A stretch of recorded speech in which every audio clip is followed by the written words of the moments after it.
हरियाणा के नूंह में एक गांव की पंचायत में पंचों ने गो हत्या, गो तस्करी करने और यहां तक कि गोमांस खाने पर पूरी तरह प्रतिबंध लगाने का फैसला। हेलो दोस्तों, अस्सलाम वालेकुम। उम्मीद है कि सब भाई ठीक होंगे। भाई सब भाई यह खबर को देखो और इस वीडियो को शेयर जरूर कर देना, क्योंकि किसी और भाई के पास भी जा सके जासूस। ठीक है, फिर मिलते हैं नेक्स्ट वीडियो में। हरियाणा के नूंह में एक गांव की पंचायत में पंचों ने गो हत्या, गो तस्करी करने और यहां तक कि गोमांस खाने पर पूरी तरह प्रतिबंध लगाने का फैसला लिया। मुस्लिम समुदाय के लोगों की तरफ से बुलाई गई इस पंचायत में सभी धर्मों और जातियों के लोग शामिल हुए। नूंह के गंगवानी नाम के गांव में सामाजिक बुराइयों के खिलाफ बुलाई गई पंचायत में दहेज, नशा करने, चोरी को लेकर भी सख्त नियम बनाए गए। लेकिन मुस्लिम समुदाय के पंचों और सरपंचों की मौजूदगी में हुई इस पंचायत में गो हत्या को लेकर जो फैसला लिया गया, उसकी चर्चा पूरे हरियाणा में शुरू हो गई। गंगवानी गांव में हुई पंचायत में पंचों ने यह तय किया कि गो हत्या करने, गो तस्करी में पकड़े जाने, गाय का मांस खाने वालों को जुर्माना देना होगा। जो है ये गो तस्करी है। गो तस्करी से हमारा जो है सारी मेवात बदनाम हो रही है। और हमने ये भी प्रावधान किया है कि जो गो करते हैं, जो गो का मांस खाते हैं, उस पर 51,000 रुपये दंड लिया जाएगा। पुलिस आंकड़ों के मुताबिक हरियाणा गोवंश संरक्षण अधिनियम के तहत नूंह जिले में औसतन गोहत्या के 15 मामले हर महीने दर्ज किए जाते रहे। यह संख्या हरियाणा के दूसरे जिलों के मुकाबले काफी ज्यादा है। गंगवानी की पंचायत में शामिल लोगों ने वहां तय किए गए नियमों को आसपास के गांवों में भी लागू करने का ऐलान किया। हमारी कोशिश ये रहेगी कि हमारा चौधर का गांव है, तो हम बाकी हमारे जो 8 गांव जो और बाकी जो है उनमें भी हम जाएंगे और इसी बात को लेकर के वहां पे इसकी मुहिम चलाएंगे और इसी बात को वहां लागू करने की कोशिश करेंगे।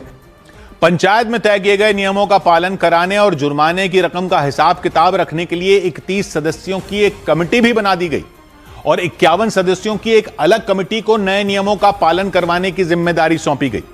नूंह के गंगवानी गांव में हुई इस पंचायत में शादियों को लेकर भी कई तरह के सख्त नियम बना दिए गए और पंचायत में यह तय किया गया कि नियम तोड़ने वालों के खिलाफ न सिर्फ जुर्माना लगाया जाएगा बल्कि उसका सामाजिक बहिष्कार भी किया जाएगा उनका।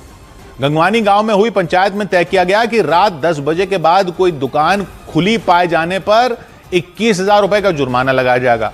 गांव में नशे की हालत में पकड़े जाने पर 11,000 रुपए का आर्थिक दंड लगाकर आरोपी को पुलिस के हवाले किया जाएगा और अगर कोई व्यक्ति गांव में जुआ खेलते पकड़ा जाएगा तो उससे 51,000 रुपए वसूल कर पुलिस को सौंपा जाएगा उसको।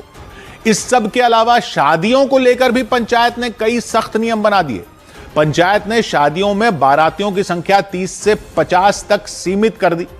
तेज आवाज में गाना बजाने पर 51,000 रुपए का जुर्माना तय कर दिया। पंचायत ने तय किया कि नियमों का उल्लंघन करने पर मौलवी दूल्हे और दुल्हन का निकाह ही नहीं पड़ेंगे। जो डीजे बजाएगा बारात में और जो डीजे ले जाएगा उसको जो है सामाजिक बहिष्कार किया जाएगा।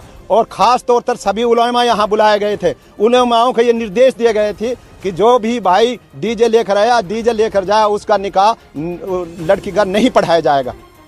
सामाजिक परंपराओं में बदलाव लाने की पहल करते हुए पंचायत ने शादियों में फिजूल खर्च पर भी रोक लगाने की अपील की।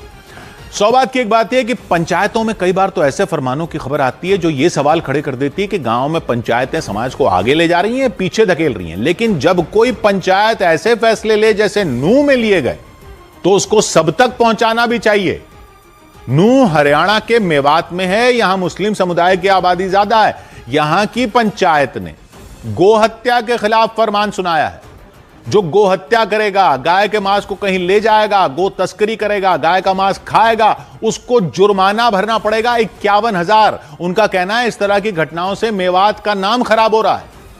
इस माहौल में जहां हर छोटी छोटी बात पर जब हिंदू मुसलमान करने वाले आतुर बैठे दिखाई देते हैं, अगर गांवों की पंचायतें ये रास्ता अपनाएंगी, मुसलमान गांवों की पंचायतें ये रास्ता अपनाएंगी ताकि किसी की भावनाओं को ठेस पहुंचने की गुंजाइश ही न रहे, तो उम्मीद जरूर नजर आती है। वैसे तो पंचायत ने और भी कई ऐसे फैसले लिए जिनसे सीखने की जरूरत है। जैसे कि अगर शादी में तेज आवाज में गाना बजाना किया तो काजी निकाह ही नहीं पड़ेगा, शादी ही नहीं होगी अगर शोर मचाया तो। यह यूरोप में नहीं हुआ है फैसला, नूंह में हुआ है, मेवात में हुआ है, हरियाणा में हुआ है। यह तारीफ करने वाली बात है, ताली बजाने वाली बात है। और ताली बजाने के लिए तो 2 हाथ चाहिए होता है। एक समुदाय पहल कर रहा है तो दूसरे हाथ को भी मजबूर होना पड़ेगा आगे बढ़ने के लिए, तब बजेगी ताली। 100 बात की एक बात।